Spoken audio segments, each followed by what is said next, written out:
మనిషి 3 విధాలుగా పడిపోతాడు.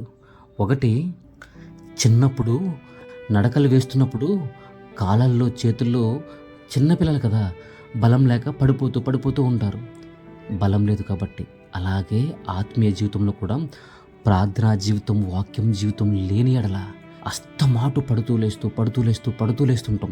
ఎందుకంటే బలం లేదు కాబట్టి. ఈ చిన్న పిల్లవాడిలాగే. రెండవది, మరలా పడిపోతాం.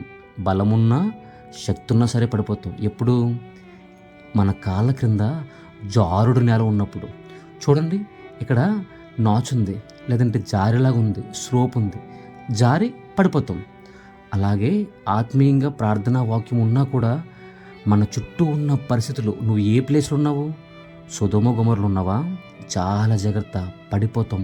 ఎందుకంటే లోకము, మన చుట్టూ ఉన్న పరిస్థితులు, మన చుట్టూ ఉన్న మనుషులు, వాటిని బట్టి మనం జారిపోయే పరిస్థితులు వస్తాయి. మూడవది, నువ్వు బలంగా ఉన్నా, శక్తిగా ఉన్నా కూడా పడిపోతావు. ఎప్పుడు? మనల్ని ఎవరైనా తోసేసినప్పుడు. మనకంటే బలవంతులు వచ్చి మనల్ని తోసేస్తే మనము పడిపోతాం. ఎగ్జాక్ట్గా పడేయడానికి సాతాను వస్తాడు, అప్పుడు పడిపోతావు కదా. అర్థమవుతుందా? నువ్వు ఏ స్టేజ్లో ఉన్నావు? పడుతూ లేస్తూ చిన్నపిల్లడి స్టేజ్లో ఉన్నావా? లేదా జారుడు నేల ఉంది కాబట్టి పడిపోయే స్టేజ్లో ఉన్నావా?